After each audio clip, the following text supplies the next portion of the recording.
Manglar Podcast. Històries que inspiren a emprendre.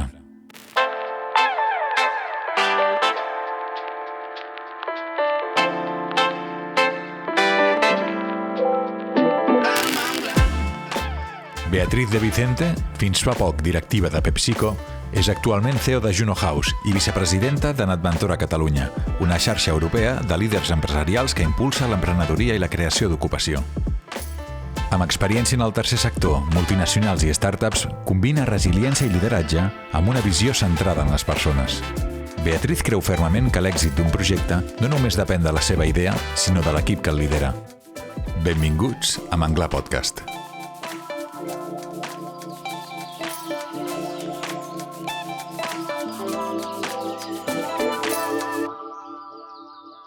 Hola, Bea. Què tal? Benvinguda a Manglar. Molt bé, moltes gràcies. Molt contents que siguis aquí. Igualment. Si et sembla, estaria bé, jo crec, començar per una mica la teva trajectòria. Vale? Llavors podem començar per una mica els estudis, la part acadèmica. Sí. Què vas decidir estudiar i per què? Mira, vaig decidir, tenia molt clar que volia fer publicitat. I de fet, havia pensat fer ADE i després un màster en publicitat. En aquell moment just sortia la carrera de publicitat i vaig fer publi. És veritat que he anat cap a la inversa, Després he acabat fent màster en ventes i després l'any passat vaig acabar fent el PDG. O sigui que vaig començar per la part que em cridava més. A mi el punt, jo crec, el mix que hi havia entre publicitat, estratègia, la part més comunicació i l'estar a prop de creativitat i tal, era el mix aquest que em cridava l'atenció de la carrera. I et va ser útil la carrera, tu creus? Era una carrera per defecte fàcil. És veritat que em va ajudar a entendre què és el que volia fer, perquè vaig entrar fent publicitat i em vaig passar a la pota de màrqueting. I en carrera vaig començar en publicitat. De fet, no, vaig començar directament en màrqueting perquè a la carrera vaig veure que és el que m'interessava més. Llavors, si parlem una mica dels primers anys de la carrera, dius que vas entrar en món màrqueting, i ens expliques una mica alguna experiència rellevant d'aquesta primera etapa? Mira, a mi em va marcar molt, sempre ho he pensat, als inicis de la meva carrera. Jo vaig començar a fer coses que es feien abans i que ja no es poden fer ara. Vaig començar fent pràctiques i en realitat era una baixa el que estava substituint i vaig agafar un departament de comunicació per mi sola. La part positiva va ser que vaig aprendre i vaig poder aplicar tot el que vaig voler i més. I vaig sortir de la uni, vaig fer moltíssimes pràctiques a la uni, és veritat, i de les últimes vaig sortir contractada i em vaig quedar allà un any i pico, que era Pirelli quan estava en moda. Que va ser un projecte molt xul, el que passa que em van deixar un departament per mi sola i a veure què haces con esto. I va ser molt divertit i jo crec que ha marcat molt el meu tarannà de remengar-se i fer el que faci falta perquè les coses passin. Entenc que et va donar el part aquest d'espavilar, no? I de realment buscar-te la vida per tu mateixa, però també no tenir referents quan tens 20 i pocs anys i no saps gaire què fer, també és un problema, entenc. També. És veritat que hi ha una empresa petita i en una empresa petita tens normalment un founder bastant present. I llavors tires molt també de la visió que té aquest founder per ajudar a construir des de la pota de comunicació en aquell moment, perquè en aquell moment era comunicació pura i dura, però vaig fer de tot, des de temes internes, temes de premsa, tot. I llavors dius que vas estar un any i mig i vas canviar. Jo crec que vaig estar un parell d'anys. Parell d'anys? Sí, tranquil·lament, fins que em van proposar marxar a Nintendo. Me'n vaig anar a l'agència de màrqueting a Nintendo. Aquí va ser un boom, va ser molt xulo aquest procés. És que clar, si baixem a reduir aquests, són els 12 anys que he estat en màrqueting i comunicació, perquè vaig passar per un munt d'empreses diferents. Màrqueting va ser molt xulo perquè treballàvem amb Nintendo i allò eren mètriques pures i dures. Era quan la Wii va arribar a Espanya i va ser un projecte molt xulo en el que fèiem demostracions perquè l'increment de l'intenció de compra canviava un 60% quan la persona provava. I va ser brutal com a projecte, números purs i durs i va ser molt, molt divertit.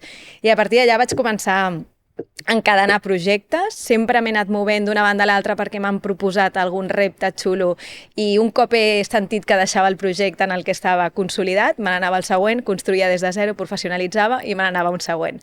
Inclús empalmant, perquè en alguns, com que tenia ganes de fer coses, en alguns he anat solapant per aprendre més i fer més coses diferents.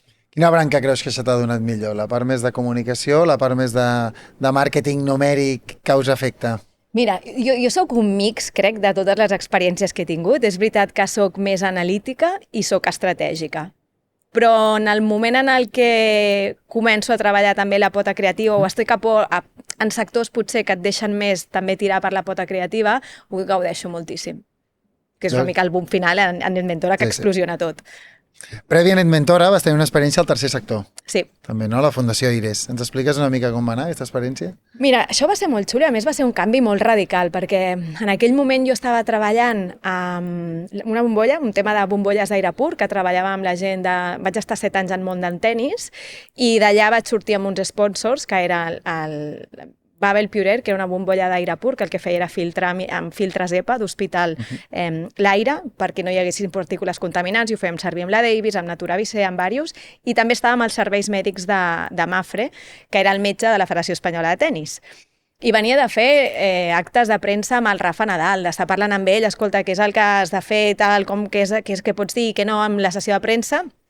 I de cop canvio de sector totalment i me'n vaig a Ires, que suporta col·lectius en risc d'exclusió social i clar, és un entorn totalment diferent. De passar a fer una roda de premsa, me'n recordo, això em va passar el mes d'estar allà, d'una roda de premsa amb el Rafa Nadal a una roda de premsa amb 2 persones que estaven a la presó i que explicaven una relació que havien tingut entre ells. I de cop et canvia el món, has de saber estar a qualsevol banda i va ser una experiència brutal. O sigui, de cop, la feina que es fa a Ires és increïble. Ires aboga sempre des dels inicis per les mesures penals alternatives a la presó.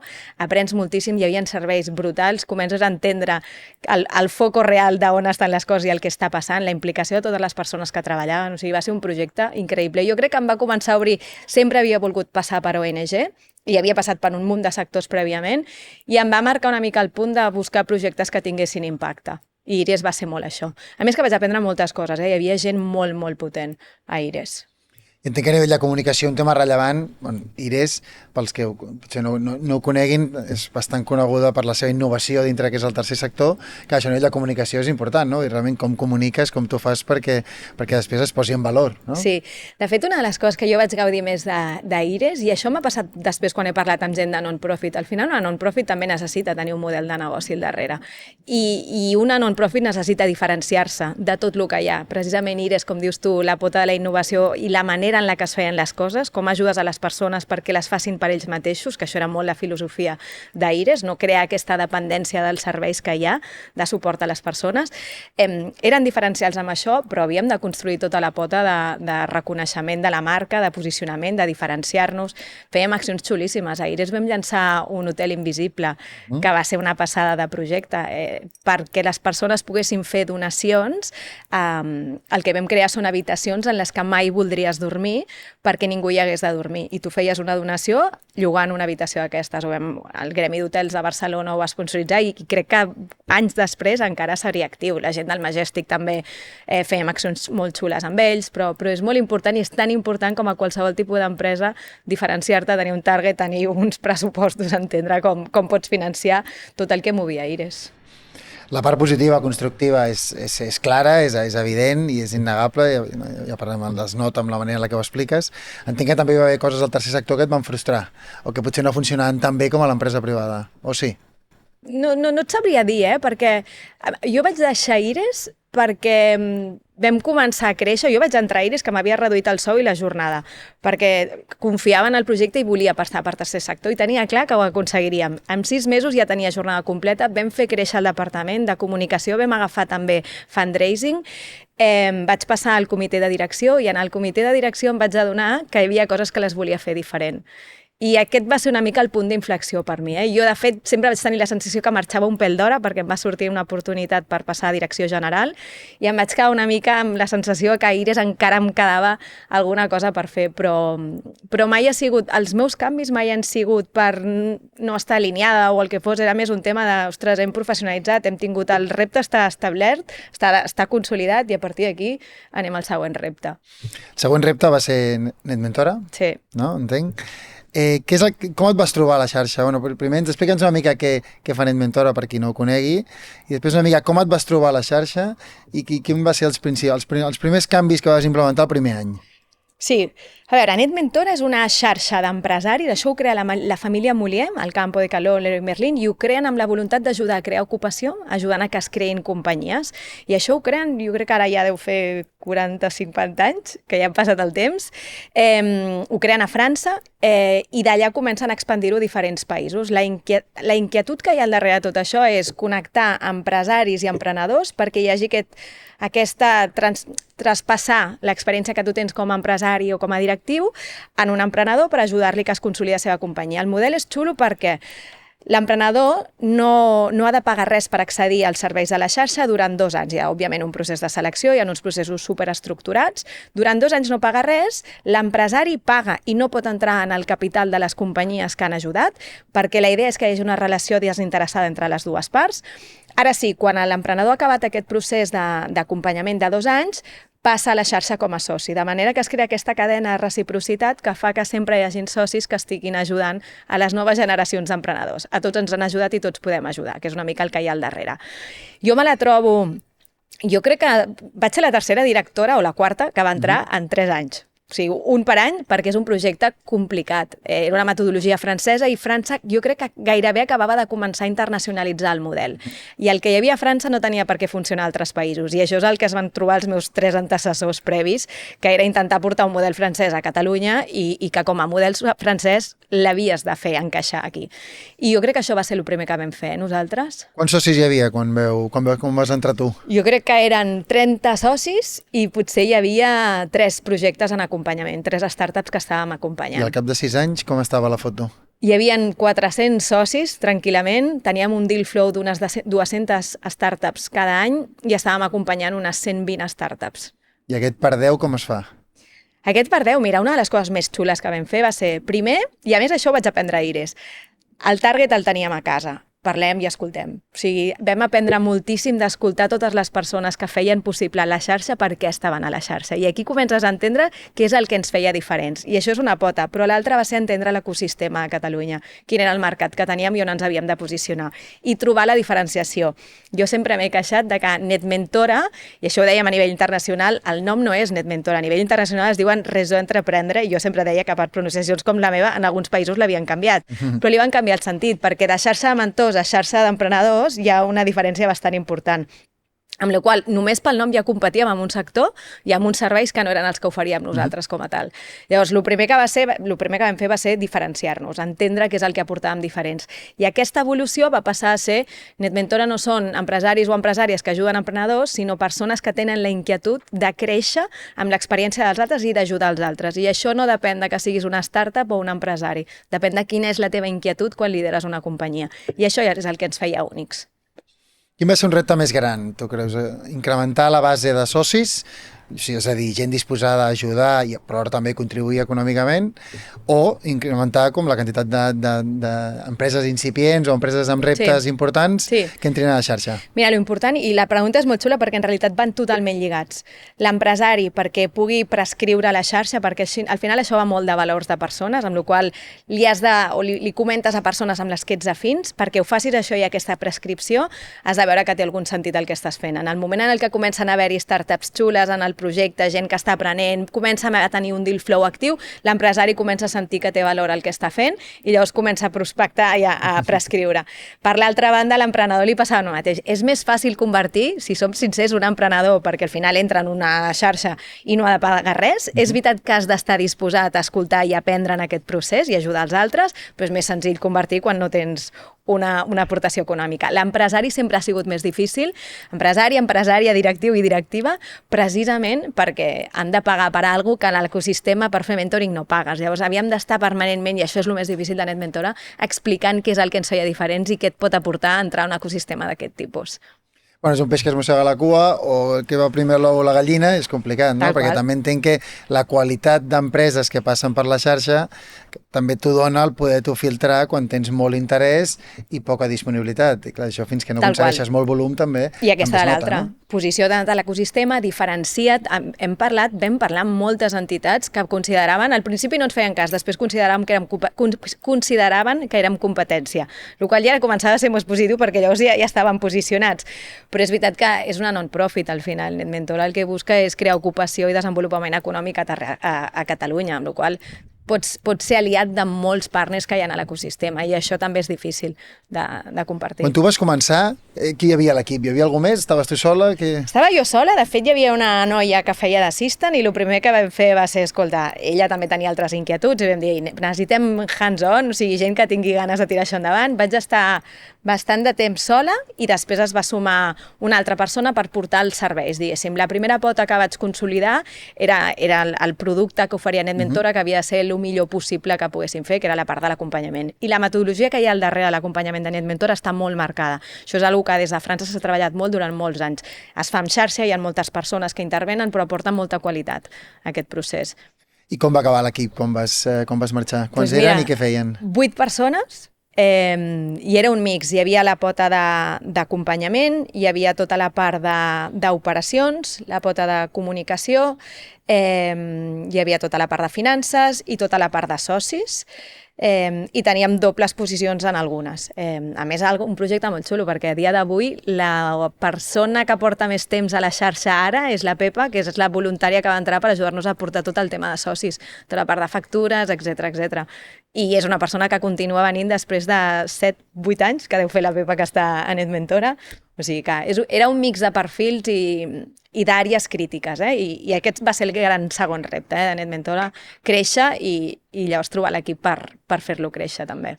Tenir el pressupost per contractar i després formar l'equip i que es quedi, no? I d'aquí decideixes deixar NetMentora i anar-te'n d'interim CEO. Sí. Explica'ns una mica el perquè d'aquesta decisió i què fa un interim CEO. Mira, això va ser... va arribar un punt que NetMentora jo anava més ràpid que la xarxa i la xarxa ja estava consolidada. Jo em vaig posar el repte, primer, i això és una que sempre m'he retret, va haver-hi un punt en el que quan estàs creant alguna cosa pràcticament des de zero i estàs motivant a tothom per entrar, de manera inconscient estàs generant certa dependència del teu perfil. I era molt conscient que no podia marxar sense tenir clar que hi havia un equip que ho podia liderar. I llavors vaig allargar tot el que va fer falta perquè allò es pogués funcionar encara que no hi hagués una vea allà dintre. Hi havia un equip molt potent quan vaig marxar i llavors vaig sortir amb la inquietud de vull liderar companyia. NetMentora em va donar l'oportunitat de crear-me un ecosistema hiperpotent de gent de la que aprenia cada dia, però a la vegada liderar un projecte. Va ser una mica la meva primera emprenedoria, perquè al final m'havia de buscar la vida. El que no entrava a casa no es podia fer res. I llavors vaig sortir amb la inquietud de fer aquest pas com a CEO d'una startup.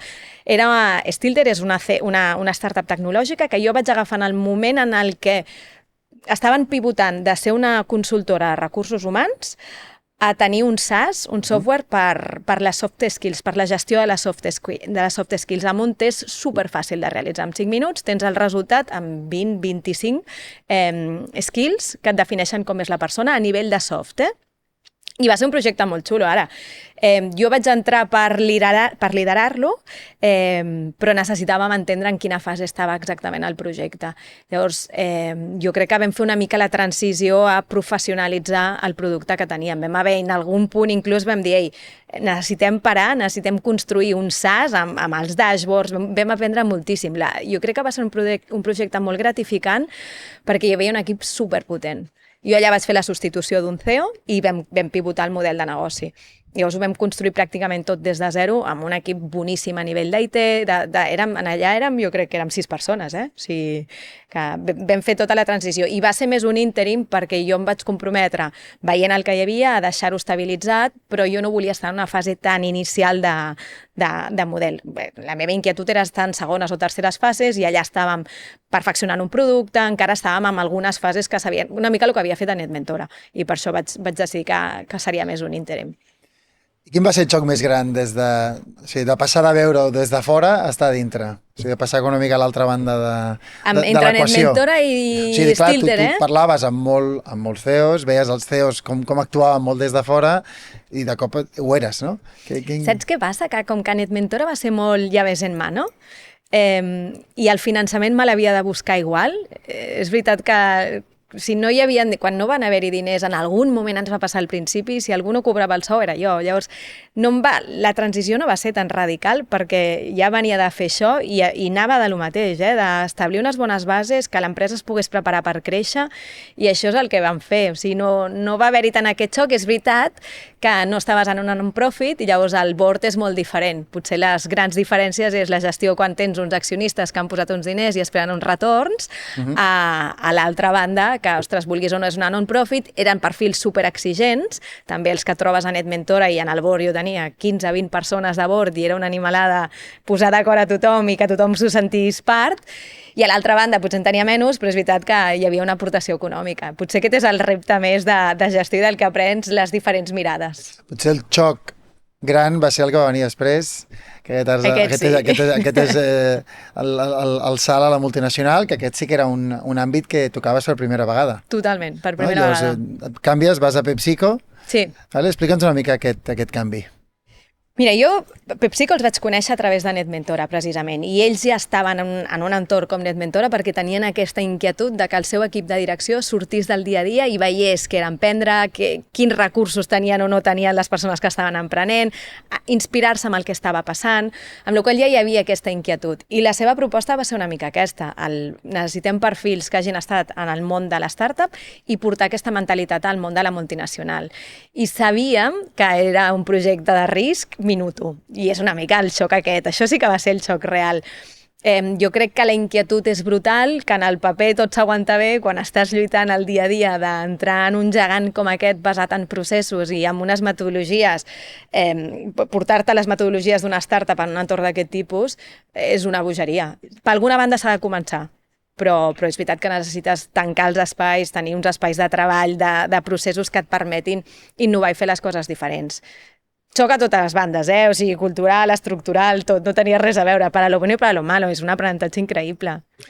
Si mires en general els equips directius de multinacionals o una mica la banda alta jeràrquica de multinacionals, ara m'inventaré una estadística, ho dic en base al meu viatge i la meva experiència, però el 80-90% del perfil són perfils de carrera, i gent que ha estat allà 20, 25 anys, 30, i a vegades el nouvingut no se'l rep amb els braços oberts, no? Perquè és com, escolta, jo porto aquí tota aquesta vida aquí picant pedra, i a part que hi ha molt politiqueig, no? Com ha sigut en el teu cas aquesta entrada? Mira, jo no m'he trobat traves i era una de les que pensava, també, ostres, estàs amb gent que porta 20 anys allà i tu apareixes com a nova i ara lleves new business i esto què significa, i a més vens a donar problemes a la gent perquè les coses feien d'una manera i tu vens amb una altra manera de fer-les. No m'he trobat tant això, i t'he de dir que m'ha sorprès positivament. Són molt conscients a la multinacional, i no només la direcció general o els comitès de direcció, de la necessitat als propis equips de fer les coses d'una manera diferent i molt més àgil. O sigui, m'he trobat barreres de no, és que esto no se puede hacer así, però m'he trobat molta gent que també agraeix moltíssim poder fer les coses diferents. Hi ha aquesta inquietud. També penso que PepsiCo, i per això també estan en entorns com el de NetMentora, ja tenen aquesta predisposició a fer diferent. Llavors això ja vulguis o no ja et marca una mica el tarannà. Lo difícil per mi ha sigut el xoc de les preses de decisions, els processos que requereix tot, la cultura que és molt diferent. Sí, de fet és interessant perquè una de les últimes entrevistes que hem fet era el Blai Carandell, que amb Nova Ventures, bàsicament el que han fet és portar els models d'innovació de startups a les grans multinacionals, no? També sobretot no perquè faltin idees n'hi ha i n'hi ha molt bones, és un tema més d'execució, no? En el com, no sé si la teva experiència ha sigut una mica aquesta també. Literal. Quan estàs a dintre, jo que sempre, de fet, la primera proposta de PepsiCo, i ho havíem parlat des de feia molt de temps, jo deia, jo no faig res en una multinacional, no té cap sentit el meu perfil allà. I un cop estàs a dintre, tenia els meus biaixos d'ostres, la presa de decisions, no sé què. Quan estàs a dintre entens perfectament per què la multinacional funciona com està funcionant. I més una que és operativa, necessites processos, necessites el playbook, necessites que tot continuï funcionant, passi el que passi.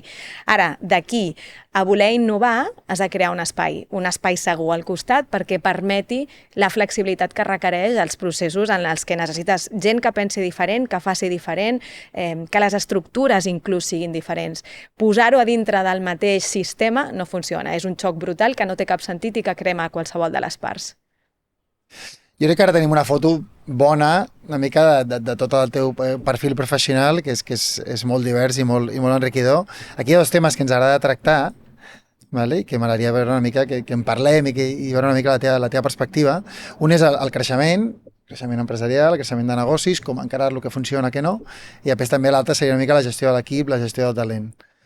Si comencem pel creixement i pensant també potser en els teus anys a NetMentora, no sé si ens pots compartir, no sé si que al final són centenars de diferents negocis i intents de negoci algunes vegades que heu vist, i no sé si hi ha algun patró comú que hagis vist, tant d'èxit o fracàs, que ens vulguis explicar.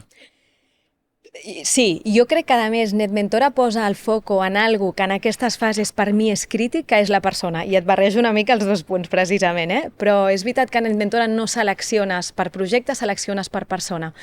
I això és el que fa la diferència en aquestes fases prèvies. Jo crec que l'èxit està en apostar en el perfil perquè saps que el model pivotarà. I si la persona té la resiliència, les ganes, la capacitat, òbviament necessites els recursos també, pot fer que el projecte funcioni. Amb la qual cosa, el primer per mi sempre ha sigut la persona. De fet, un exemple que a mi em va sorprendre molt i va ser dels primers que em vaig trobar a NetMentora, que va ser l'Anna Llaudet de Penguins. És un projecte molt xulo, són piscines, l'Anna ja està obrint el tercer centre ara mateix, em sembla, o fa poc, i ha estat amb piscines d'altres espais i tal, i és un projecte en el que requeria una inversió molt gran. Ells dos venien de la multinacional sense cap experiència prèvia havent emprès, no coneixien el sector perquè venien d'una multinacional que no tenia res a veure amb el tema, però la feinada que van fer per entendre exactament el que volien fer, la baixada que havien fet, tot era teoria en aquell moment, la inversió que havien d'aconseguir, tenia tant de sentit tot el que havien aconseguit, tot el que volien aconseguir, que l'aposta va ser per ells dos, especialment per l'Anna, que va ser la CEO. I es demostra que és un model d'èxit gràcies a les persones que han estat al darrere liderant-lo. Aquest per mi és un clau a nivell de foco en persona i una de les prioritats en qualsevol startup. Anant més enllà també de la persona, tu creus que a vegades potser un dels reptes és que potser el problema que es vol solucionar no està del tot ben identificat, o a vegades estàs una mica esbiaixat també per la teva experiència pròpia i projectes en els altres una mica la teva mirada sobre una problemàtica? Sí, i això, de fet, és un dels grans reptes que també es troben moltes startups. Quan ens trobàvem perfils que són més tècnics a l'hora de desenvolupar el producte, el posar un excés de foc en el producte i en el perfeccionament d'aquest producte, arribant a trobar casos de productes que el mercat ni tan sols necessitava. Aquest tipus, o que ni estava preparat per aquest tipus de producte, precisament perquè la persona que hi havia al darrere li estava donant tantíssimes voltes i fent el producte perfecte. I al final el que necessites és sortir al mercat, testejar des de mercat. Per això sempre els MVPs i el pivotar el més ràpid possible. Sempre et deien a NetMentora, equivoca't, però equivoca't el més ràpid possible, al final. Però posar el foc en el producte en excés i no aconseguir estar en el mercat quan abans millor és un dels grans reptes també. Enamorar-te massa del producte també ho és, I tenir un entorn que t'ajudi a desenamorar-te lo suficient per tenir l'energia i aquest nervi que necessites també és una prioritat. De fet, amb això hi ha molta literatura, hi ha molta dada i molta teoria, però hi ha bastanta unanimitat de que segurament un dels factors més rellevants que determina l'èxit o no d'un projecte és el moment del mercat, no? El timing. Sí. Això, en base a la teva experiència, tu validaries una mica aquesta idea? I ens vam trobar molts projectes que sortien al mercat abans i que havien cremat la tresoreria i tot el que havien recollit abans de que el mercat estigués preparat. Et ve al cap algun exemple que diguis, ostres, timing perfecte, i per això els hi ha anat bé? Timing perfecte... N'hi ha molts, Deixa'm que et digui perquè et barrejaré coses, però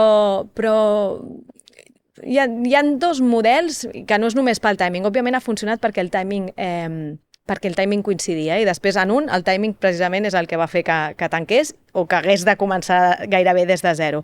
Parlo de l'equip de Refruiting, per mi són un exemple de resiliència brutal.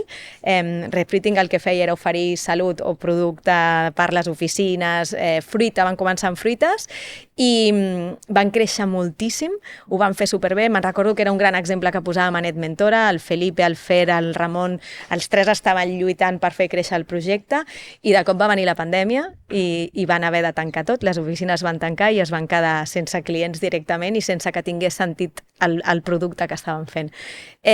Van haver de començar pràcticament des de zero i a dia d'avui tornen a estar creixent perquè es van arremangar els 3 fundadors amb l'equip que van poder conservar per l'etapa en la que estaven i els reptes que tenien, òbviament, i a dia d'avui continuen funcionant i amb aliances com la de Matller, per exemple, per fer viable el model. I l'altre que tenia en ment és la gent d'Eura.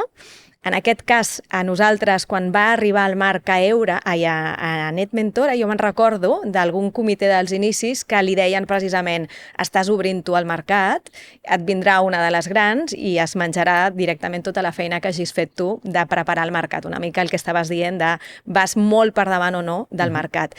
Per mi la gràcia d'Eura i especialment del Marc i el Bernat, que són les persones que li han posat la visió, és que mai han vengut un producte com a tal i han vengut un propòsit. I en el moment en el que aconsegueixes vendre un propòsit, crear aquesta comunitat, aquesta xarxa, han arrossegat un munt de persones que creien en el que estaven fent i han transcendit de simplement fer ventes i de liderar un nou mercat i és on han aconseguit anar consolidant i anar creixent. I a dia d'avui són un referent en el que estan fent i han aconseguit inclús aliances amb el sector càrnic que d'inici van tenir un munt de problemes de si es pot dir hamburguesa, disco, no sé què, o sigui, l'antimàrqueting per ajudar-los molt a consolidar, però és veritat que són també un exemple de resiliència, però també de tenir un propòsit i de saber trobar, si no és el moment, quan t'apropes al moment i que t'acompanyi el teu consumidor en això.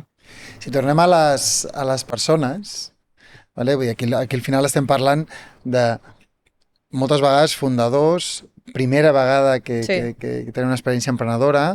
L'emprenedoria requereix un punt de resiliència, d'autoconvenciment, no tens aquest punt que tens a l'empresa gran, de que el teu jefe et felicita, t'has d'autofelicitar tu mateix. És a dir, té com un component molt humà, molt emocional, molt important.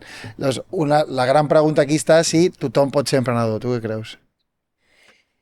Jo et diria que sí. Jo et diria que a mi m'agradaria pensar que sí. I de fet, quan penses en les persones, ostres, el problema és que has de tenir clar què és el que vols i és el que busques. Jo he fet entrevistes en les que hi ha molta gent que valora la seguretat de la companyia. Clar, depèn de les teves inquietuds. No et posis, igual que no t'aniries a un sector o una posició que no és la teva, doncs l'emprenedoria l'has d'entendre igual. Has d'estar disposat al que implica. A mi no em genera cap por el risc que pot tenir, no? T'has de buscar la vida i has de fer que les coses passin. Llavors, pot ser-ho, però has de ser molt conscient d'on t'estàs ficant. Vale, però t'ho dic d'una altra manera. Quantes vegades has filtrat negativament un projecte perquè has vist els emprenedors i has pensat no saps on t'estàs ficant? No te'n sortiràs. És difícil de respondre, sobretot perquè m'he trobat més, però també pel tipus de projecte o de model de negoci que és NetMentora.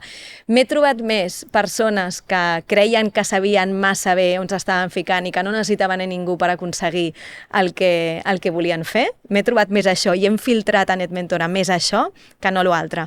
Perquè si tens les ganes i entens la feina que implica i et crees un ecosistema de suport perquè saps que sol no arribaràs, a NetMentora ajudàvem amb aquests perfils. L'altra banda, la que passa de voltes d'això, per aquí sí que hem filtrat més cops.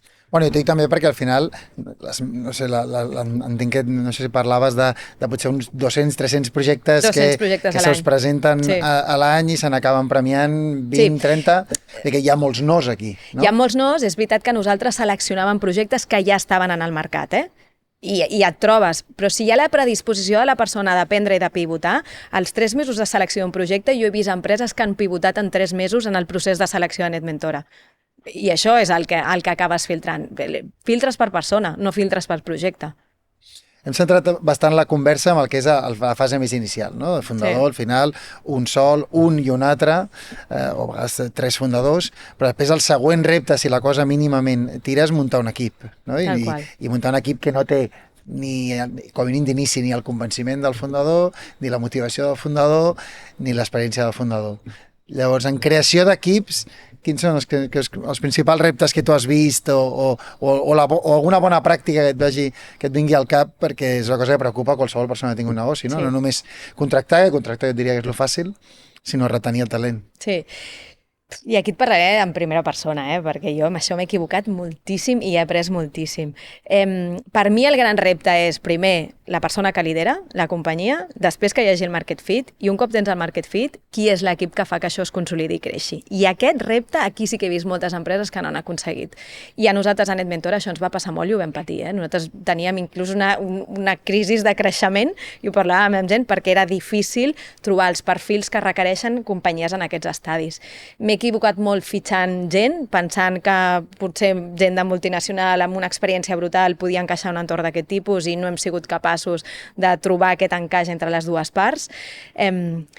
No sé quina és la receta d'èxito, jo he après en base a la pràctica.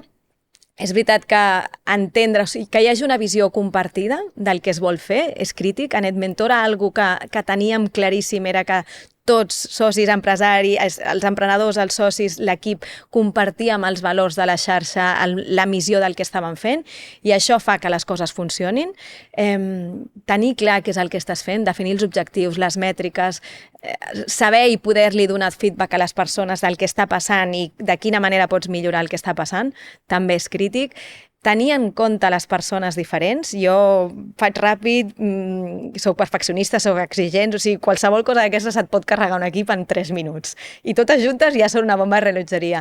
A NetMentor fèiem servir eines com el Predictive Index, el Pablo, l'agenda experta, o després el que jo vaig fer a Stilter, per exemple. Aquest tipus d'eines et posen en valor els equips i el que aporta cada persona diferent, i inclús com pots treballar amb equips diferents. Tot això són coses que fan que els equips funcionin i que t'ajuden a posar en valor la gent i el que aporta cadascú de diferent, que per mi ha sigut el gran learning a NetMentor. Bueno, i a part, clar, el petit empresari sempre, per captar talent, competeix, aquest talent se'n pot anar a una gran empresa que ja només pel logo, i amb això ja l'atrau, no? Sí. Hi ha una multinacional, doncs poses el logo al teu currículum, sí. I llavors tu l'has de traure amb altres coses, no? I a vegades la part monetària és difícil, perquè evidentment també és difícil competir amb el que és el cost que pot oferir una multinacional, per tant, com a molt pots empatar, diríem.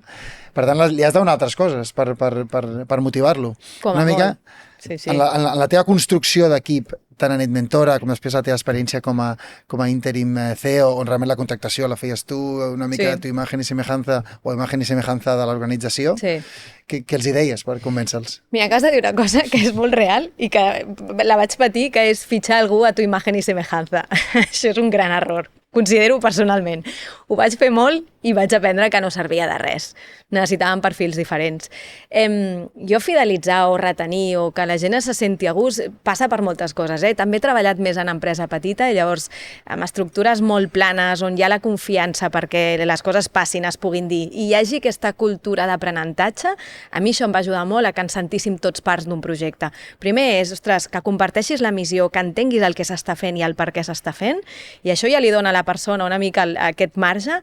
L'aprenentatge, i això és perquè és algo personal que a mi em tira molt, però quan poses l'aprenentatge en el centre i permets que la gent creixi, que tu creixis, que tothom creixi, això també és aquesta part quan no pots pagar, que és una mica el que ens passava a nosaltres, crec que també és el gran valor. I després, òbviament, hi ha d'haver un tema de sou, pots jugar amb els variables, pots jugar amb phantoms, o sigui, has d'entendre quins perfils s'han de retenir i que tinguin i sentin aquesta vinculació amb la companyia. I després la flexibilitat. A nosaltres ens va agafar, per exemple, aquest procés. Hi havia la Marion, era una noia brutal de NetMentor, un perfil increïble, vivia fora. Jo en aquell moment no concebia el no venir a l'oficina a treballar. Soc bastant quadriculada per algunes coses i per això aprenc moltíssim, perquè vas girant a mesura que vas vivint, però de cop vas adonar-te que la gent funciona perquè té aquesta inquietud i les ganes de que les coses passin, doncs els divendres fem teletreball tots i les coses surten igual. Jo em vaig adonar que en un entorn de poc equip, si havia d'estar pendent de què feien les persones i si funcionaven o no, no estava funcionant. El meu rol no tenia cap sentit. I em va venir més de donar-li flexibilitat a les persones, d'entendre els perfils, d'entendre el que necessitava cadascú, i eines com les que et deia em van ajudar moltíssim a entendre les persones per com a equip créixer tots. I crec que ve d'aquí, de la confiança que tinguis en el que pots fer com a equip. De fet, potser moltes vegades el problema d'encaix està justament en la gestió d'expectatives, no? I a vegades es ven una pel·lícula que després entres i és diferent. No sé si t'hi has trobat tu personalment alguna vegada amb un exercici una mica d'honestedat cap a dintre, de dir, hòstia, li estic venent una pel·lícula que després entrarà i veurà que això és molt més campixa o molt més d'estar per casa, o al revés, no? O que t'hagi passat a tu, no? Que tu hagis entrat a treballar a un lloc i dius, ostres, això no és el que a mi m'havien dit. Sí, això passa i passa per les dues bandes, O sigui, a mi, òbviament, m'ha passat. I a vegades no ho fas conscientment. Tu expliques NetMentora amb una energia i unes ganes i una passió que l'altra persona pot estar interpretant una altra cosa. A mi, per això, se'm dona malament, especialment fitxant. Nosaltres, de fet, jo a NetMentora, i això li vaig copiar al David de Cyberclick, els processos de selecció els feia jo, en tenia el rol, la figura volada, però després aquesta persona passava per l'equip i es feia una reunió amb l'equip i l'equip decidia els perfils i enteníem amb quins podíem treballar i no era una decisió meva només, però perquè necessitava més punts de vista.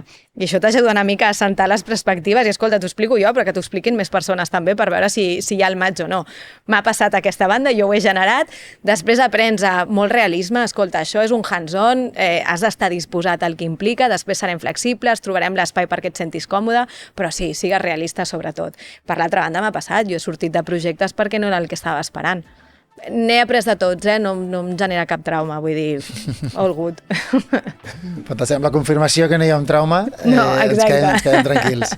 Doncs perfecte, Bea, doncs moltes gràcies. Moltes gràcies a vosaltres, a tu. Gràcies per tota la conversa, la honestedat en les respostes i la claredat. I res, aquesta és casa teva. Moltes gràcies.